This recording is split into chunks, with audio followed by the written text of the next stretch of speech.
Are you ready for another red, white, and blue Americana video? Well, I've got one for you, so stay tuned. This is Kathy with Sycamore and Cotton, and welcome to my channel. If you're returning, thanks so much for coming back. And if you're new, welcome. So glad to have you. I hope that you'll enjoy this video and check out the others that I have. So let's get started. We're going to start with a simple project today. I'm not making a lot of changes with this caddy. In fact, I've already painted it. It was red when I bought it at the thrift store a year or so ago. And it wasn't bad, but it was fine the way it was, except that it had, it's pretty beat up looking. So all I did was give it another coat of red paint. The color is Crimson from Waverly. And my apologies for not having that on video for you, but honestly, it was just straightforward painting. That was it. And after it had dried, I'm just wiping on some dark wax from DIY. And when I'm using dark wax, I like to dip my paintbrush in a little bit of mineral spirits, and that helps to limit the amount of dark wax that goes onto your project. And if it was still too dark, I just put a little bit of the mineral spirits on a paper towel and then just wiped it and helped to spread the wax around a little. And that's really all I did for this. I thought about putting transfers or maybe stenciling it or doing something for the upcoming 250th anniversary of the United States, but I thought, this beautiful red caddy would also be gorgeous at Christmas. So why limit its use to just the summer holiday of 4th of July? And here it is, staged with some things that I made to sell in my booth. I think it turned out really nice. I'm glad that I stayed with its original color because I did consider changing it when I first got it. Let me know what you think. For the next project, I started by printing off these 3 vintage images that are Patriotic images that I found on Graphics Fairy. If you haven't heard of Graphics Fairy before, you're missing out. She provides all kinds of free vintage images on her website. She does have a paid membership where you get additional things, but for the public, she has tons of free vintage images that you can just print and use however you like. So for these, I wanted to make them more sturdy. I had printed them off on this craft paper, but I wanted to make them more sturdy. So after I got them cut apart, I then used some spray glue and sprayed a plain piece of craft paper to then apply the ones I had cut out, the 3 images. Here I'm just trying my best to press and smooth to make sure that the adhesive sticks to both sides. That's not sandpaper, that's actually a sandpaper disc, but it's a soft one, and I'm using the soft side just to press because I could not find my brayer. Once I have them glued together, I'm now trimming them up. I forgot to show, but I also stamped the back of these with blue ink and using a floral stamp, just to add some interest to the backs.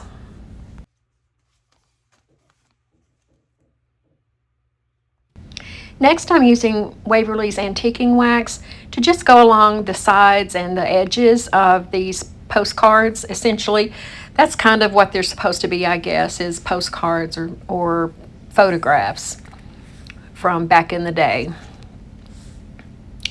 So to hold these, I had originally planned on using spindles and drilling holes down in the spindle and applying the images to sticks to put down in there or to wire or something. But then I remembered I had these 3 little teapots. Well, actually I think there's 6 or 8 that I thrifted one day, and these popped in my mind, and I thought, oh, these will be perfect to turn into holders for these cute little images. So I started by painting them black, and then I got out the Mod Podge and cinnamon and gave them a little bit of Rusty Crusty.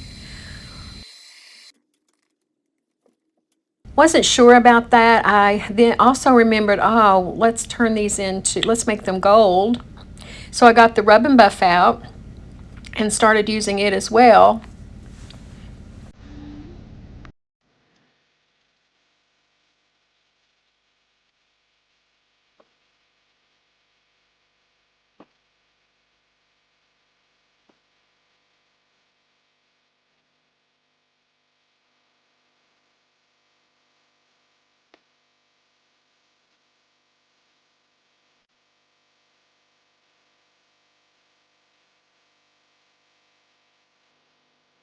I also applied just a tiny bit of the rub and buff around the edges of the pictures. I thought that would help tie in that of what's on the little teapot holders.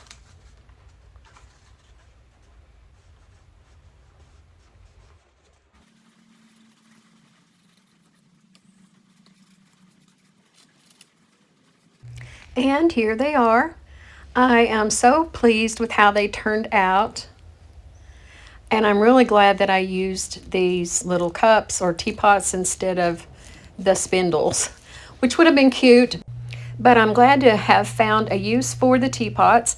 And I think I'll make some more and sell these in my booth. And yeah, let me know what you think. I'm really pleased with how cute they are. And I can't say enough about the beautiful images from Graphics Fairy.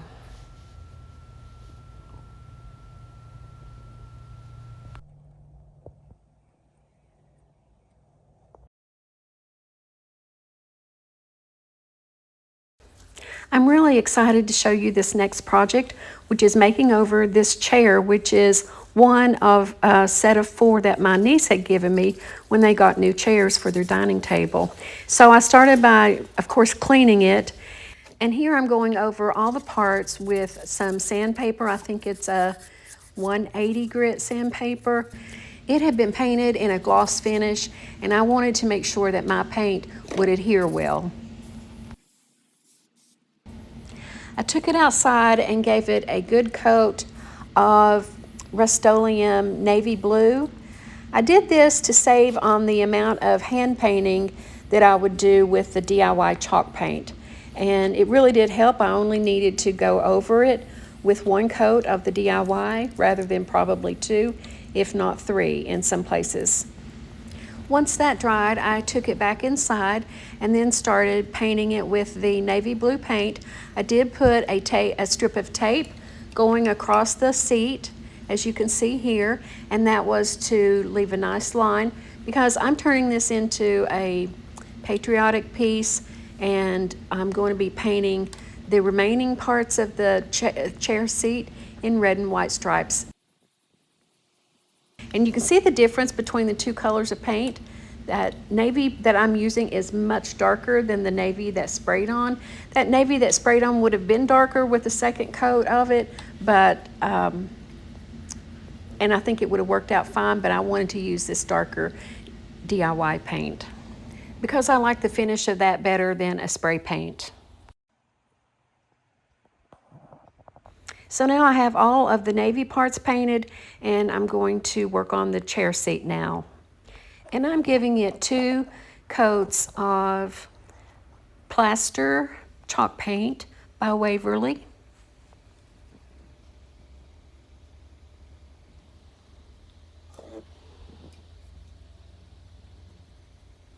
And when that was really dry, I started applying tape so that I could paint on the stripes. I could have freehanded the stripes, but honestly, I just thought this was less trouble. And I'm using Crimson by Waverly. It's a chalk paint. It's the same paint I used in the caddy project. I love the rich red tone that it gives. I give it 2 coats of paint, allowing time to dry between each one. And after the last coat, you remove the strips of tape. This is probably why I enjoy doing stripes. It's so satisfying peeling back the tape and revealing the stripes that you've made.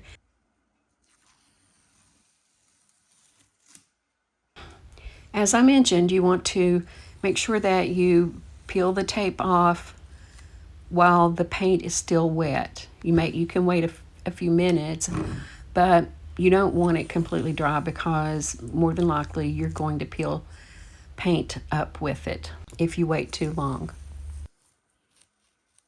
Next is to stencil on the stars, but I do have to wait until that paint is completely dry so that I don't smudge it. And I only have this picture of the stenciling because I didn't have my camera set up with the stand and needed both of my hands to do the stenciling. And so fast forward then, that's dried, the stars have all dried, and I'm now applying Sweet Pickins oil wax, dark oil wax. And I get that applied all over, and I start out on the seat, but I also do it all over the blue so everything will have the same sheen when I'm finished. And here it is. Since this video, I have applied a coat of Guardsman Weather Defense Wood Protector because this piece is going to my sister-in-law. She's the mother of my niece who gave me the chairs to start with. So she'll be putting it on their front porch, and I want to make sure that it stands up to the weather. Here it is after applying that, and you can see that it's left an oily-like finish, but it hasn't dried yet, so I don't know how it will be when it's finished. I have seen other creators use this before, that's why I chose it, but we'll see. I hope that I like it in the end because I really love this project. And I've got 4 more chairs that I plan to, or 3 more chairs that I plan to do as well. Next project is a set of books. I had an inspiration of seeing these on Pinterest. They used 3 books, but I only had 2. So I made my own version of it, and as you can see, I'm painting this book in white, and I've already painted the blue one. And of course, using my hairdryer to speed up the drying process. Now I'm just getting my measurements to put down my tape because I'm going to be doing red and white stripes. What else when you're working on Americana patriotic projects?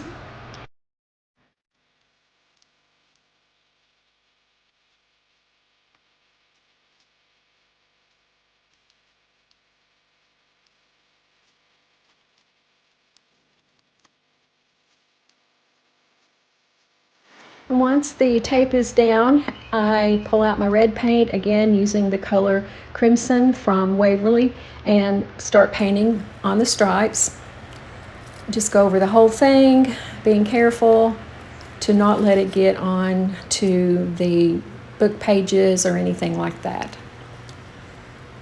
This will take 2 coats, I believe. I know it took 2. I don't think that it took 3. I'm pretty sure that it just took the 2.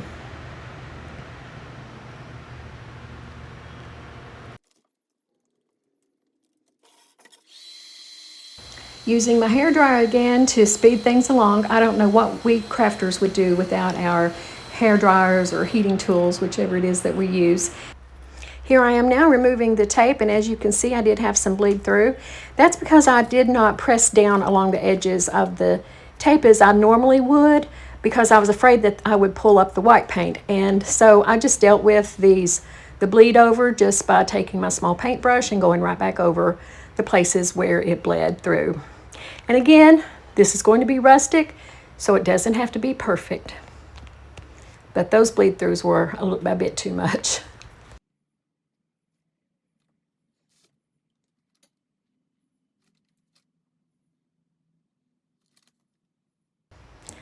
The inspiration piece had white stars down the spine of the blue book, and the only stencil that I could get my hands on, I did have some smaller ones, but the only one that I could get my hands on at the time was too large.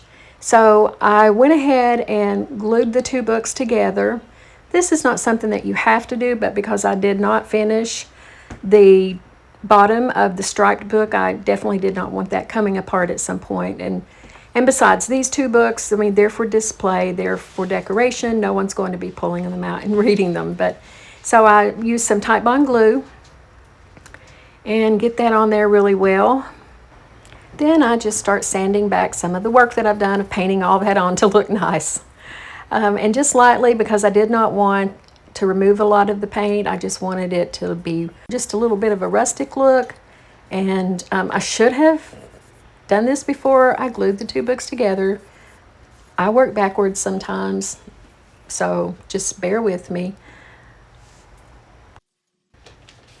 Since I didn't have a stencil to use on the spine of the blue book, I decided to freehand them by using a paint pen.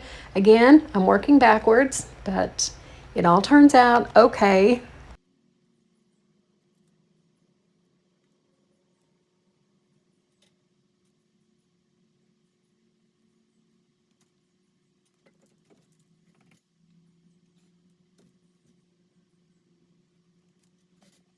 After getting the basic shapes drawn on, I then pull out my paint with a tiny little paintbrush, and then I start filling in the stars.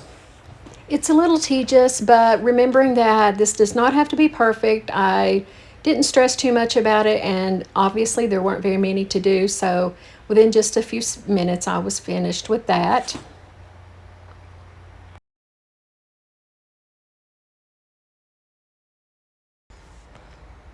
And once that has dried, I then lightly sand over the stars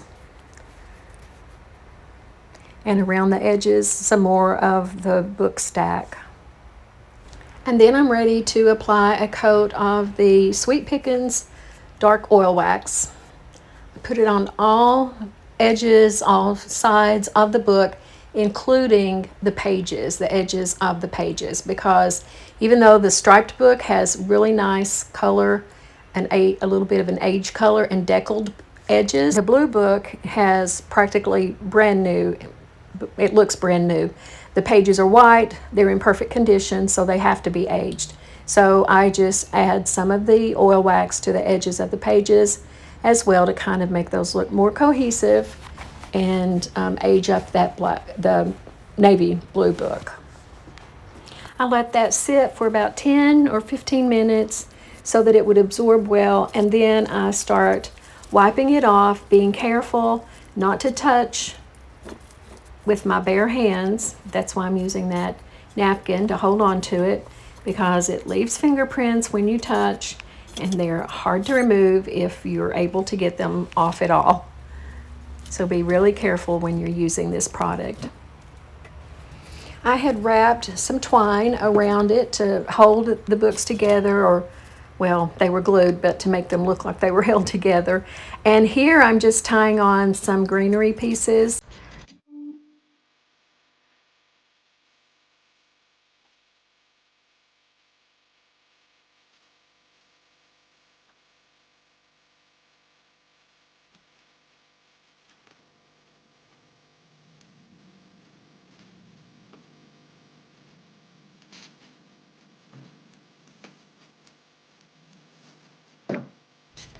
And then I have a thought of using Rub and Buff on the book edges.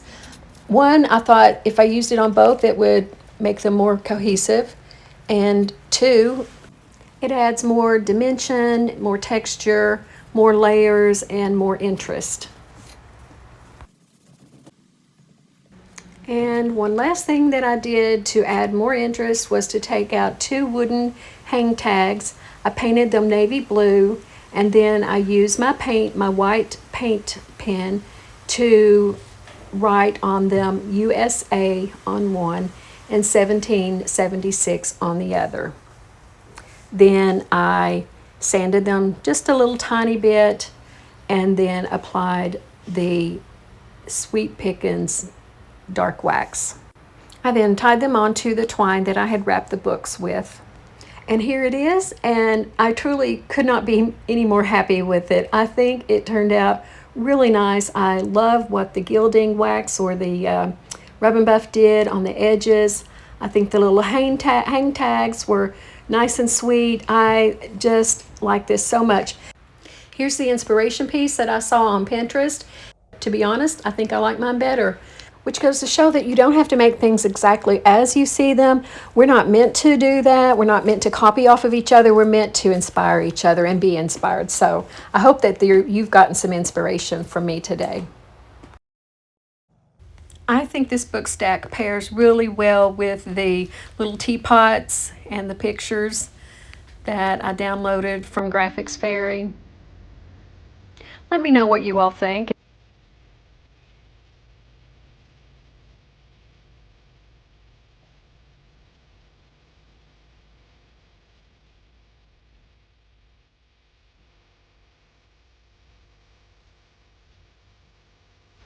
Final project for this week's video is a tin can that we're going to give a really nice rusty crusty finish to. This was originally a cookie tin. My husband and I love these kinds of cookies. So I saved one of the containers. Obviously it was brand spanking new and shiny. I started by taking it outside and spraying it with black matte spray paint. I did that to prepare the surface for the chalk paint. Chalk paint typically sticks to everything, but this was an extra slick surface, so I wanted to make sure that I did not have any problems with the paint sticking. Then brought it in and began applying the chalk paint. I'm using Waverly in the color Plaster, and it takes 2 coats. The first coat I brush on, the second coat I dab or stipple on because I don't want to have any brush marks. Now these are images that I purchased from Etsy. So if you're interested in something like this, I did look on Graphics Fairy and I couldn't find anything like the Cracker Jacks label. So that's why I turned to Etsy.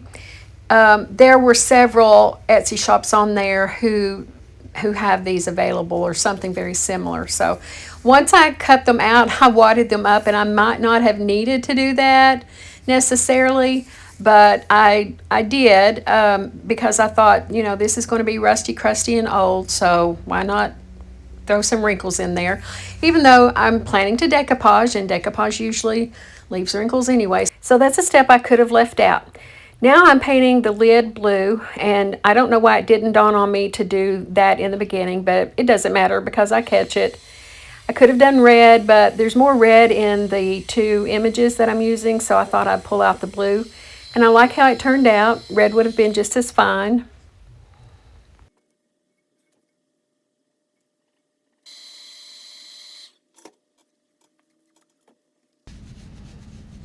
I finished cutting the 2 images apart and trimming them up and getting them ready to decoupage.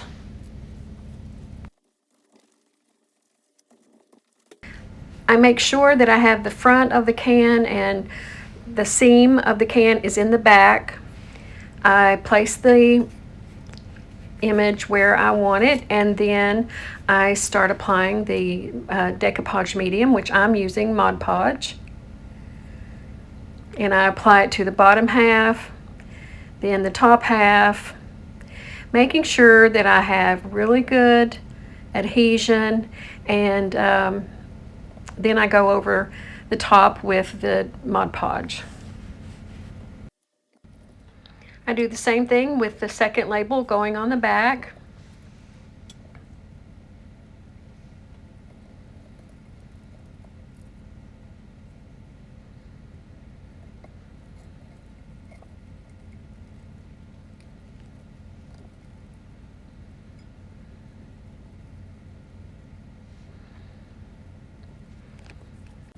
And then I go over the entire can with the Mod Podge. Reason for this is I'm going to come back and put on the Sweet Pickins antiquing wax. And I want to make sure that it's the same finish on all parts of the tin.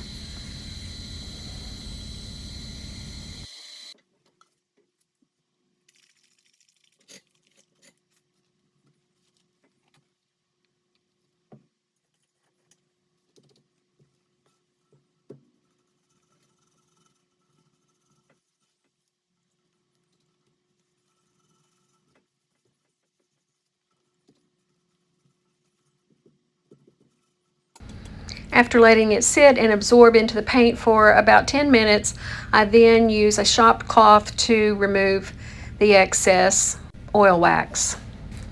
Now, for those who don't like rusty crusty, you can stop after this step and your project would be finished, but I wanted to make this rusty crusty. And I pull out my Mod Podge again, and I sprinkle out some cinnamon. And I dip my brush in the Mod Podge, and then I dip it in the cinnamon, and I just start painting on or dabbing on the cinnamon.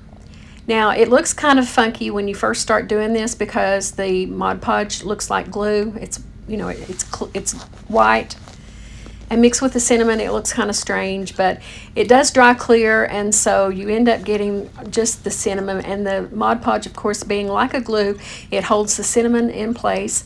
You can do as much or as little of this as you want, and like I said, you don't have to do it at all. And when it's all dry, I am really kind of surprised at just how authentically rusty this looks.